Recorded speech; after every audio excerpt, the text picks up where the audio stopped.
Welcome back. We're here to talk about Saturday evening's Premier League match between Manchester City and West Ham United. Pascal, will start with the host in fabulous form in the league, obviously, but European-wise, same old story against Juventus. Yeah, in recent years, since they've become sort of one of those top Premier League sides, they have had tough draws in Europe, and it's the same again this year. They have got a really tough group: Juventus, Sevilla, Borussia Mönchengladbach, all from the top European leagues. They didn't get any of the sort of smaller sides. Mönchengladbach from that fourth pot, probably the hardest team in there. So it was a tough draw for them, but even then, considering how well they started the Premier League season, Juve at home in their first game, it's a real chance to show a signal of intent of how they could really match the top sides in Europe this season, like your Barcelona's, Madrid's, your Munich's and all those sort of teams. But they weren't quite there, and against the Juve side as well, they've had a slow start to Serie A. Juve, they've lost some key players this summer: Tevez, Pirlo, Vidal. They've all gone, and you thought that this was a real chance for City. They were odds on going into the game, but they never quite hit the heights of where they've been playing in the league. This didn't start with Aguero. It was obviously a big blow, him not being there because of the injury he picked up against Palace, but he was on the bench,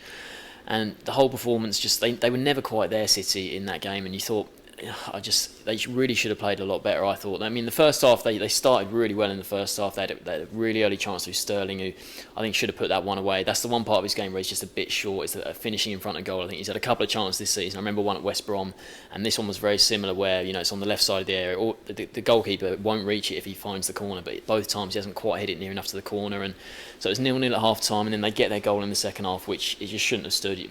In real time, just from the sort of eye, you could see it just looked like a clear foul, the way that Company was climbing over Chiellini, and all the Juve players felt it was a foul, but the referee didn't give it, so they got a quite fortunate goal, but they couldn't push on from that, get a second. And Pogba's goal for Juve's first was a great ball over the top. Mangala's slightly out of position to allow Mandzukic in behind him, but after that, they 1-1. You'd still expect City, they're the home team, to the way they've been playing, to go and push on and get the win. But Morata gets the second for Juve. It was a great finish from him, to be fair. He got that 1 yard of space, found it in off the post, and after that, City didn't even threaten that much, to be honest. They had a couple of half chances towards the end. They brought on Aguero, which you might think is it a bit of a risk from Pellegrini, because he was ruled out of the Juve game initially, but then Pellegrini named him on the bench, said that he is fully fit, so it was a bit of a change of heart there. And if they had to bring Aguero on to try and salvage something from that game, you wonder if he's now a risk for this game. So just a really bad night overall for City, that they couldn't get anything out of that game, because they were really expected to win that.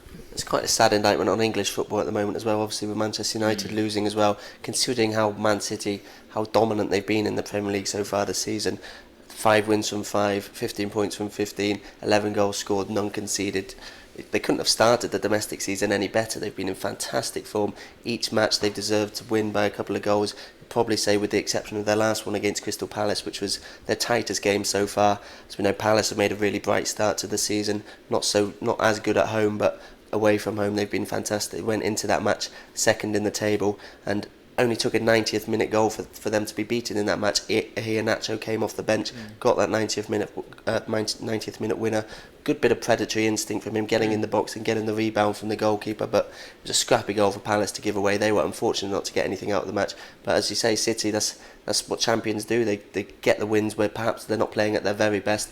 You'd say if either team deserved to win, it was City, in fairness, and Pellegrini will be happy that the likes of Iheanacho can come off the bench and contribute a couple of goals here and there. If the likes of Aguero, as you mentioned, he had to go off injured. If Bonny didn't really get a goal in that match, he had a couple of chances, he had a couple of sights of goal and looked bright on occasion, but he never really looked like making the breakthrough. So to have someone on the bench, a youngster coming through who can make that impact, will be a really big plus for them. But as we say, the start to the domestic season has been fantastic. They need to translate that to Europe. That'll be the next thing. But in terms of the Premier League, they're already 5 points clear. The majority of the rivals 11 points clear of Chelsea, so things couldn't have gone any better for them domestically. No, it certainly couldn't have done, but you just wonder if maybe you just hope that result against Juve doesn't mean the wheels will start to come off, because Company came off with a little injury in that game. He'd obviously been so good, helping them to 5 clean sheets in their first few league games, and like I said, Aguero did come off the bench, so he probably is fit, but if Pellegrini risked him and now he's a doubt for this game, that'd be a blow. And you mentioned Bonny there. He started the game against Juve and really didn't do a lot in the Juve game. And you think, could Iheanacho maybe start this one, because Bonny, ever since he signed for City, he never really showed anywhere near the form that made him, Swansea's best striker, the last couple of seasons. So you just wonder if maybe things aren't looking great for City. If Company misses this, Aguero misses this. The one bonus in that Palace game was De Bruyne obviously coming off the bench for his debut once Aguero got injured, and he looked quite bright. He created a lot of chances in that match, De Bruyne, which is what he was so good at for Wolfsburg last year. So him being there was good, and Sterling and Silva also returned in the Juve game, so it's good to see them back. So if Aguero can't be there, but Sterling, Silva and De Bruyne all start against West Ham, that'd be still a pretty formidable front line. There's a lot of positives for City still to take, even apart from that Juventus one. West Ham, they'll also take positives into this match. They got their first home win of the season last time out, 2-0 against Newcastle, and it was a match they always looked like winning on Monday night, wasn't it? Newcastle didn't really offer anything to trouble them defensively, and Dimitri Payet, who's probably been their standout player this season, looks like a fantastic piece of business. Both of his goals were really well taken. They've just got a lot of talent in their midfield, particularly attacking wise. When they get players back from injury, they'll have a lot of depth there. So in terms of squad, Billets has got a really good squad brewing there. I think he's had a couple of disappointing results, but as we say, a couple of really good results. And the transfers that he's brought in have really shone so far. We mentioned Payet there. Moses was very good against Newcastle as well. It looks to be a very good transfer window, and they're up in 5th now in the table. And you wouldn't back them to drop too far down from there if they can carry on putting in performance, particularly like they did against the likes of Arsenal and Liverpool, and to a lesser extent Newcastle.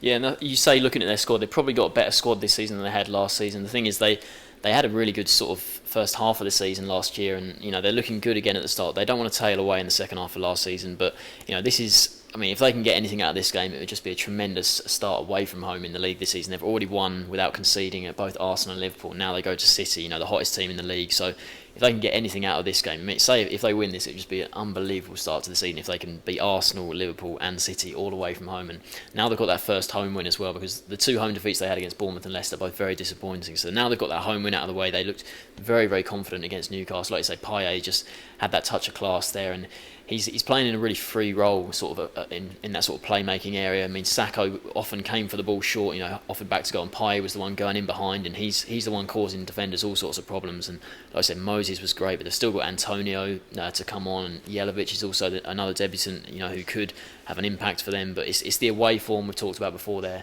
The players like Moses, Payet, who've got a lot of pace, who can cause, on the counter-attack, sort of in a similar way to we talked about Palace, how they can play really good away from home. But West Ham looked like that, but City's a tough game for them here, but if they can get anything out of it, it'd just be a tremendous start away from home. Do you see them getting anything out of this one? I can't. They were good against Newcastle, and they were so good against Arsenal and Liverpool, but City, they'll be really reeling from that Juve defeat. That was a really disappointing defeat for City, so I think they'll be wanting to bounce back here, and I think they'll get the win 2-0.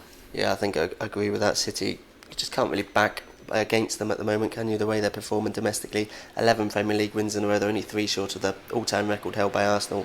They'll fancy their chance of getting this, so I'm going to agree with 2-0 as well. So both going for 2-0 Manchester City victories there. Thanks for joining us.